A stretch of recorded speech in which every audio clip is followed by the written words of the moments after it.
प्रधानमंत्री की दक्षिण कोरिया के राष्ट्रपति के साथ दिल्ली में द्विपक्षीय वार्ता, विभिन्न क्षेत्रों में सहयोग पर सहमति, India Korea business leaders dialogue का आयोजन। मुख्यमंत्री के निर्देश पर लोहरदगा में असहाय बच्चों की मदद के लिए प्रशासन ने बढ़ाया हाथ, हुई चिकित्सकीय जांच, परिवार को सहायता पहुंचाने की कवायद। केंद्रीय मंत्री अन्नपूर्णा देवी ने महिला आरक्षण के मुद्दे पर विपक्ष को घेरा, देवघर में बोली, आधी आबादी को विपक्ष नहीं देना चाहता उनका अधिकार। और जमशेदपुर, डाल्टनगंज और सरायकेला में पारा 40 डिग्री के पार, अभी और बढ़ेगी गर्मी। पलामू प्रमंडल, बोकारो और धनबाद में हीट वेव, कई जिलों में हल्की बारिश के भी आसार।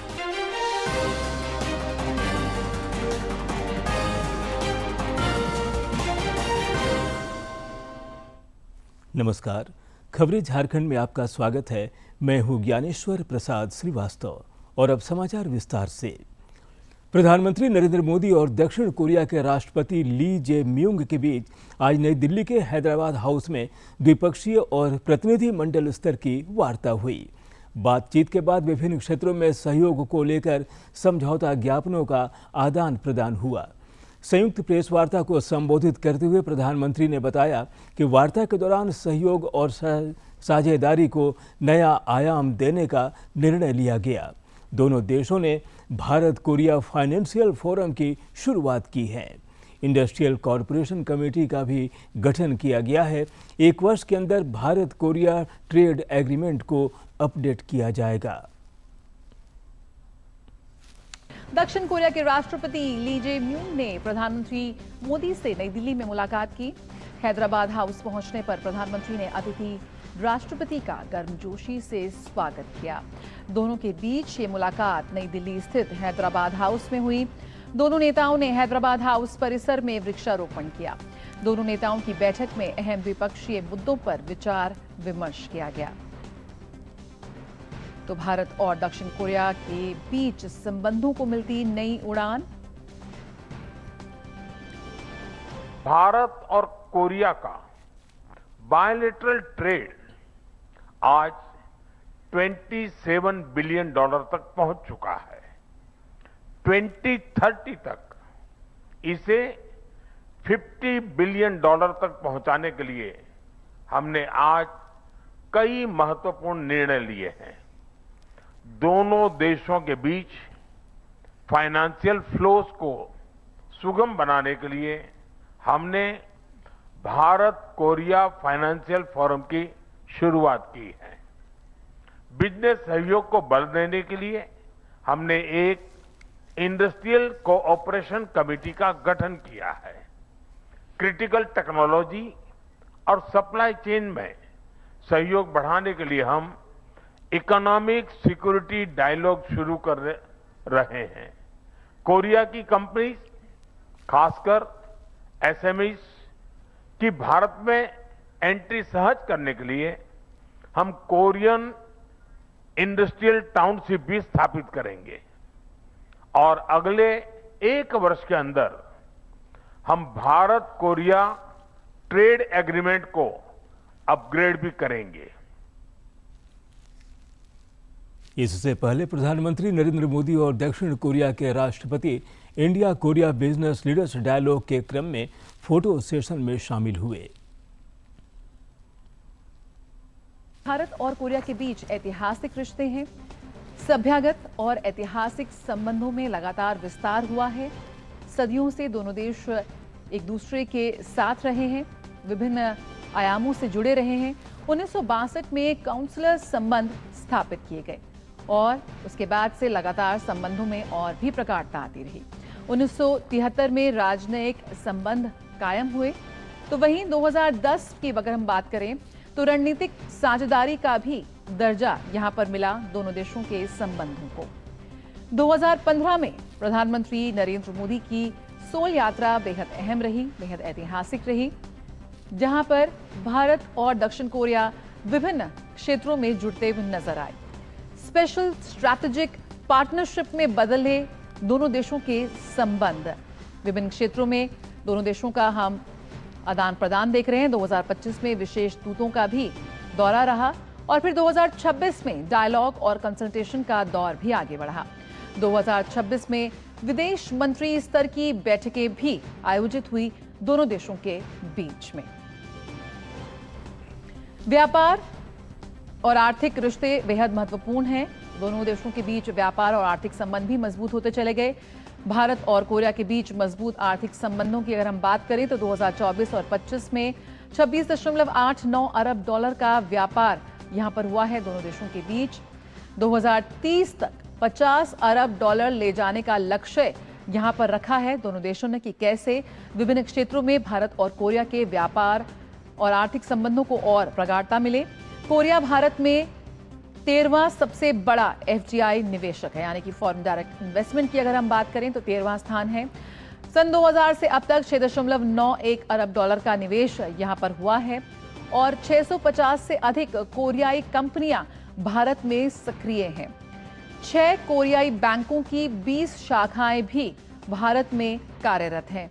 अगर हम मौजूदा दौर की बात करें, रिलायंस और सैमसंग के बीच 3 अरब डॉलर की डील यहां पर मुकम्मल हुई है और साथ ही कोचीन शिपयार्ड और HD केसोय के बीच समझौता भी हुआ है।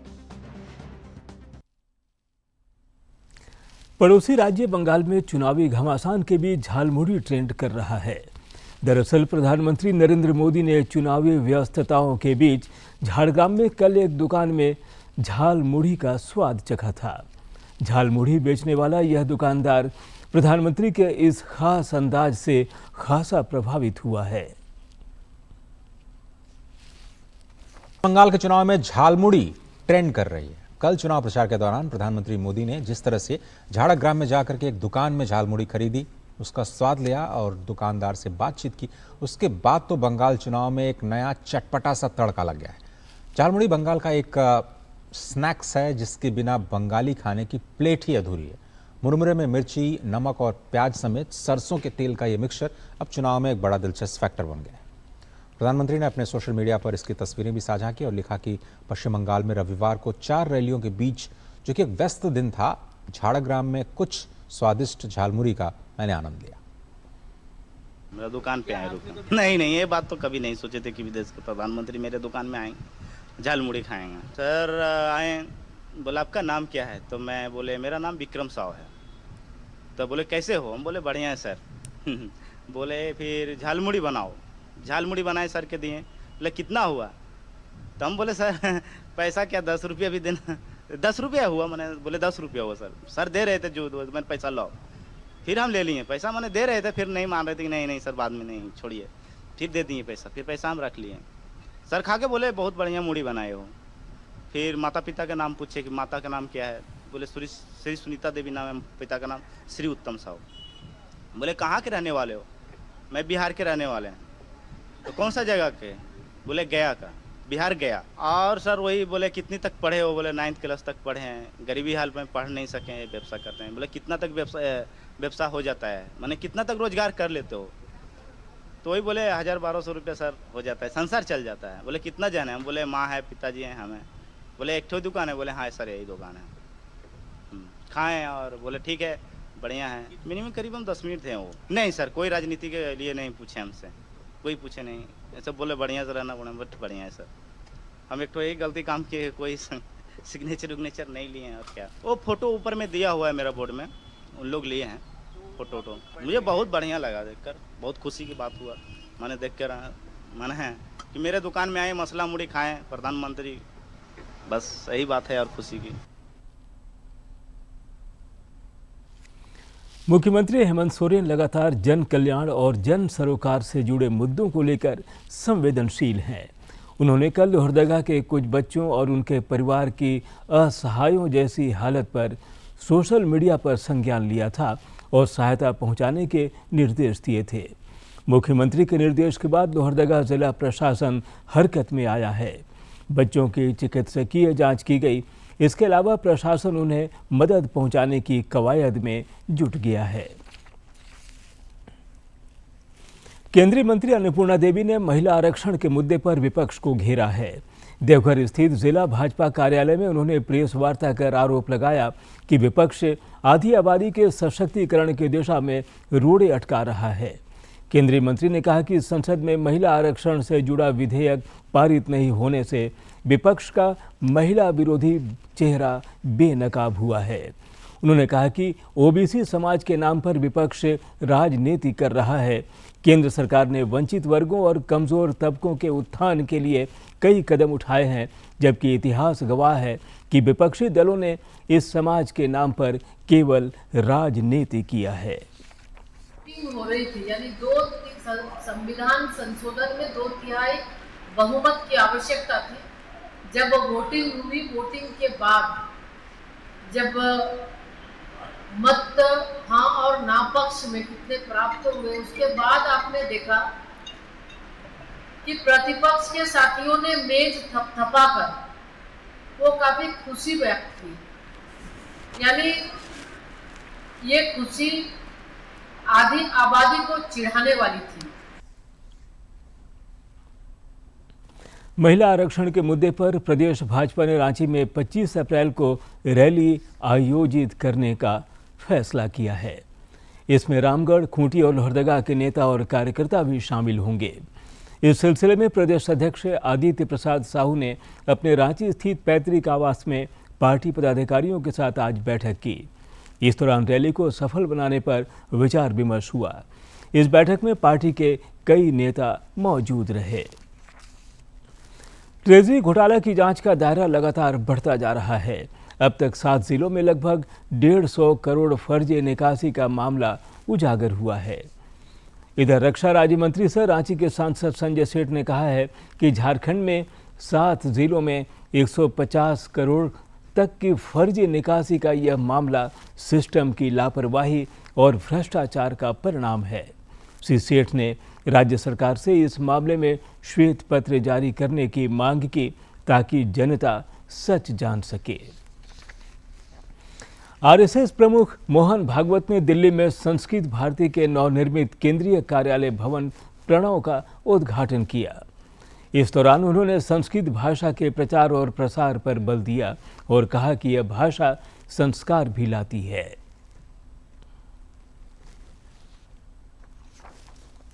आरएसएस प्रमुख भागवत ने कहा कि भवन का उद्घाटन एक सत्य संकल्प है और ये कार्य बढ़ते बढ़ते बहुत आगे बढ़ जाएगा।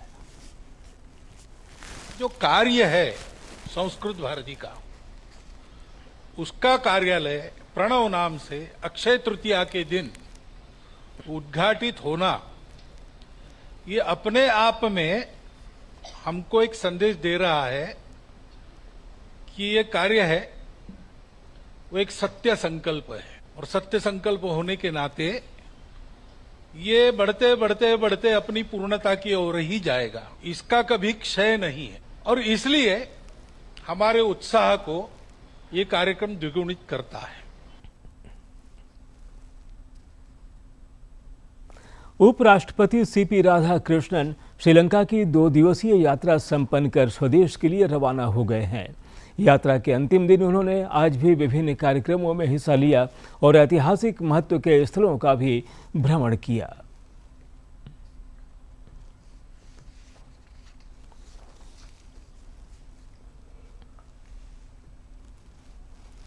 तो उपराष्ट्रपति सीपी राधाकृष्णन का ये श्रीलंका दौरा है। श्रीलंका के दौरे पर उपराष्ट्रपति इस समय हैं और श्रीलंका दौरे के दूसरे दिन दोबारा एलिया पहुंचे उपराष्ट्रपति सीपी राधाकृष्णन।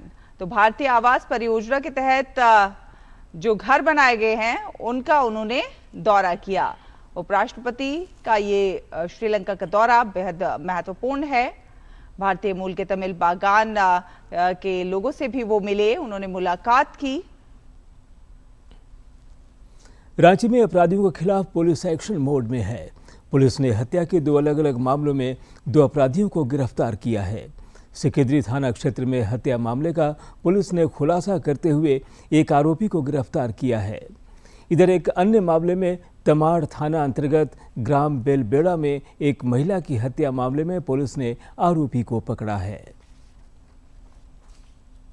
कांटे जो कि उसी ग्राम का रहने वाला है और इस व्यक्ति का और इन महिला का जमीन संबंधी विवाद था और 1 या 2 दिन पहले ज़मीन संबंधी विवाद काफ़ी उग्र हो गया।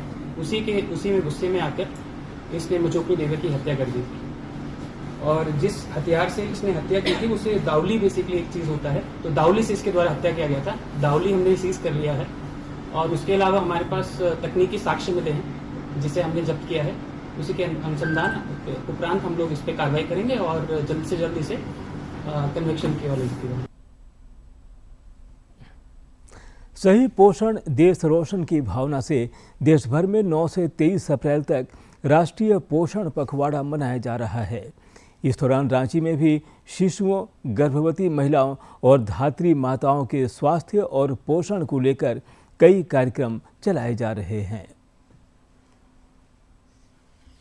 शिशुओं, गर्भवती महिलाओं और धात्री माताओं के स्वास्थ्य और पोषण के प्रति सचेत करने के लिहाज से राष्ट्रीय पोषण पखवाड़ा मनाया जा रहा है, जो 23 अप्रैल तक चलेगा।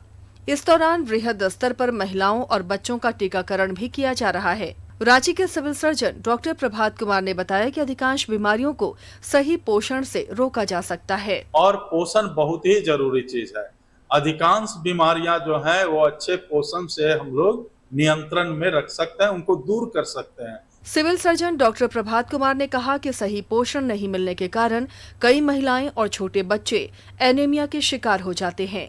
साथ ही समय समय पर टीकाकरण भी जरूरी है ताकि आने वाली बीमारी को पहले से ही रोका जा सके। जो प्राकृतिक खान पान है उससे सारी चीजें मिल जाएंगी और उसके कारण हम लोग एनीमिया को दूर कर पाएंगे, ऐसा खान पान से दूर कर पाएंगे।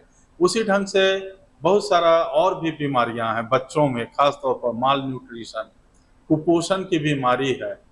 तो इन कुपोषण की बीमारी को भी हम लोग अच्छे पोषण से दूर करेंगे। राष्ट्रीय पोषण पखवाड़ा को सफल बनाने में आंगनबाड़ी सेविकाओं की भूमिका काफी अहम है।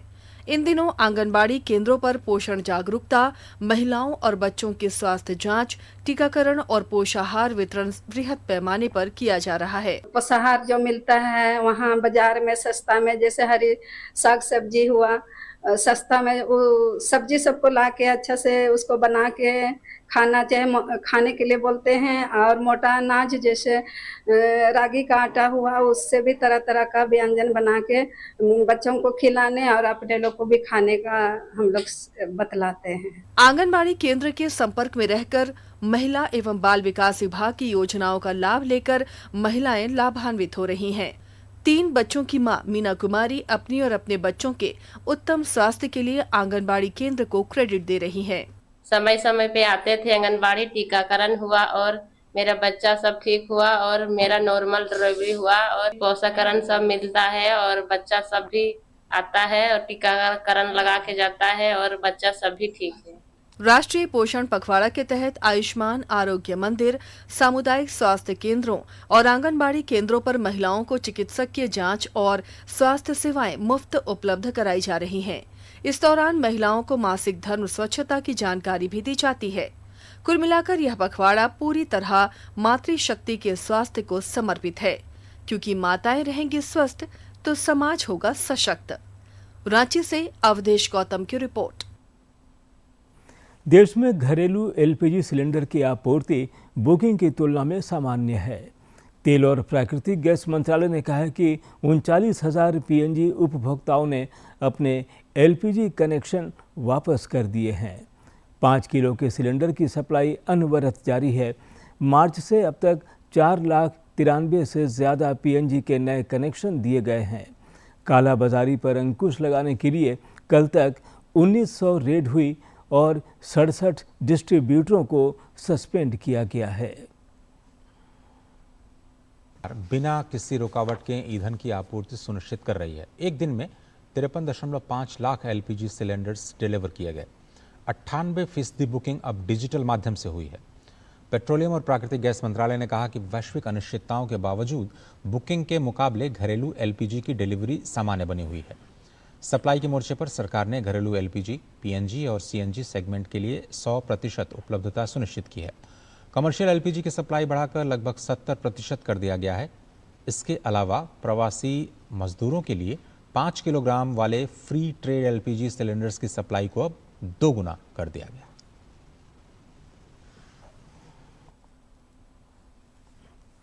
भारत सरकार द्वारा लागू किए गए नए श्रम कानून ने देश के कामगारों के लिए सामाजिक सुरक्षा और सम्मान की एक नई राह खोल दी है। आकांक्षी जिला गढ़वा में भी इसका व्यापक और सकारात्मक असर दिखने लगा है। जिले के क्रशर प्लांटों और खदानों में काम कर रहे हजारों मजदूर और कर्मचारी अब बेहतर पगार और सुरक्षा मानकों से काफी खुश नजर आ रहे हैं।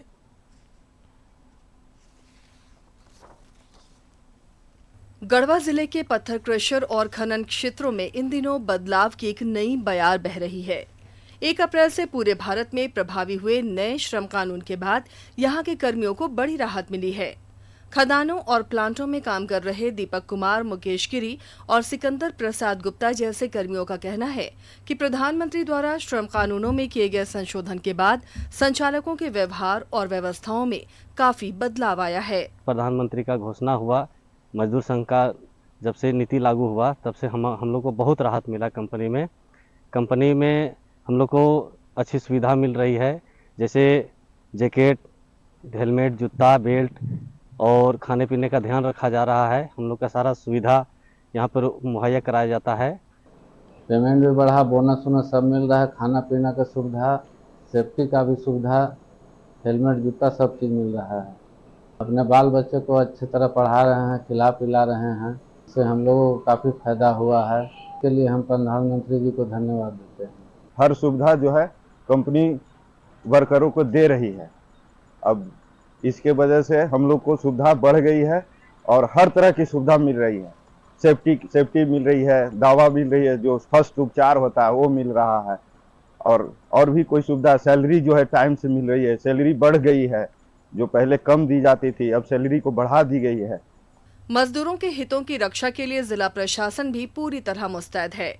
जिला खनन पदाधिकारी राजेंद्र उरांव ने स्पष्ट किया है कि खनन अधिनियम के तहत कर्मियों की सुरक्षा और सुविधाओं में किसी भी प्रकार की कोताही बर्दाश्त नहीं की जाएगी।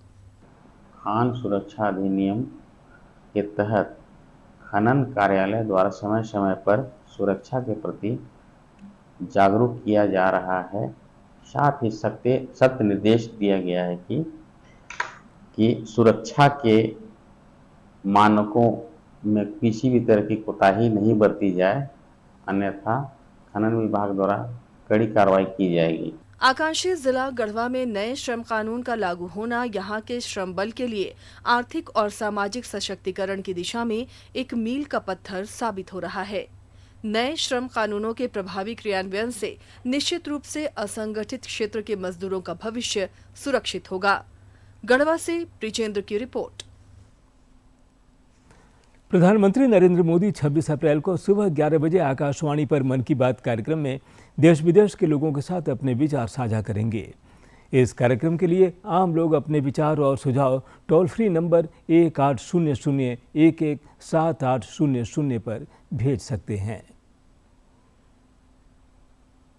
महीने का आखिरी रविवार जब बजते हैं सुबह के 11, एक साथ होता है पूरा देश सुनने मन की बात। मेरे प्यारे देशवासियों, नमस्कार। मन की बात में आप सबका स्वागत है।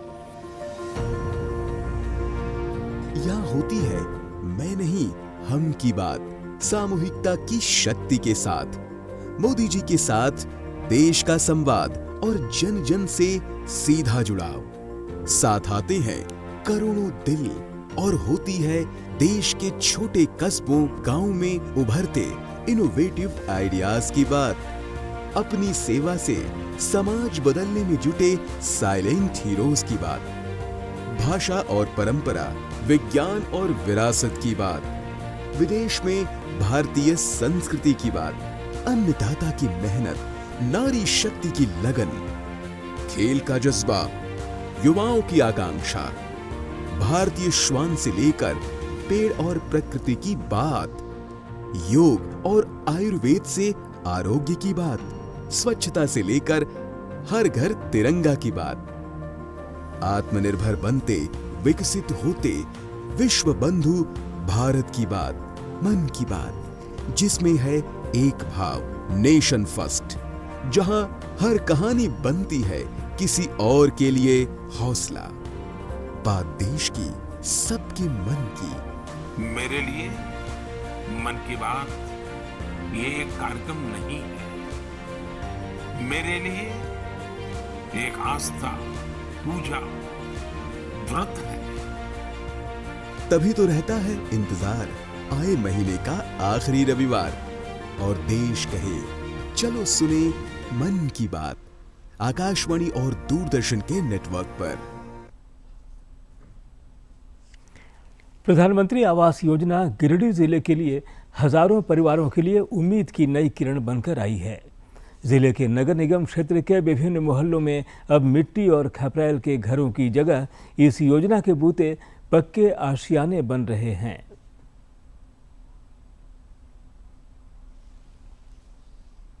गिरिडीह में प्रधानमंत्री आवास योजना के तहत हरसिंगडी मोहल्ले की गुड़िया और समीर का घर तेजी से बन रहा है। वर्षों तक खपरैल के घरों में बरसात की बूंदों से जूझने वाले इस परिवार के चेहरे पर अब सुकून की मुस्कान है।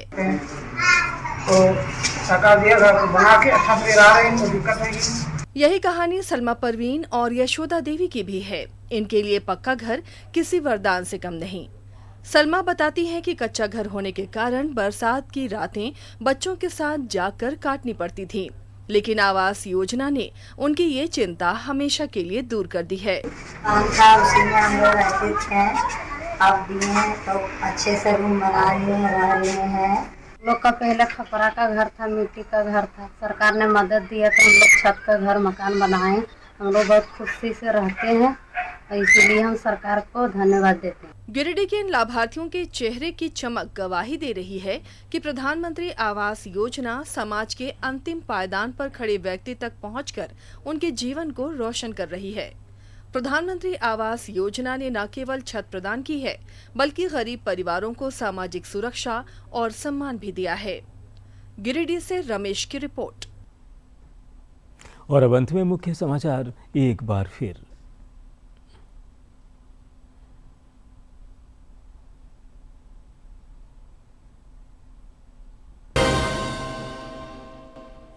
प्रधानमंत्री की दक्षिण कोरिया के राष्ट्रपति के साथ दिल्ली में द्विपक्षीय वार्ता, विभिन्न क्षेत्रों में सहयोग पर सहमति। India Korea business leaders dialogue का आयोजन। मुख्यमंत्री के निर्देश पर लोहरदगा में असहाय बच्चों की मदद के लिए प्रशासन ने बढ़ाया हाथ। हुई चिकित्सकीय जांच, परिवार को सहायता पहुंचाने की कवायद। केंद्रीय मंत्री अन्नपूर्णा देवी ने महिला आरक्षण के मुद्दे पर विपक्ष को घेरा।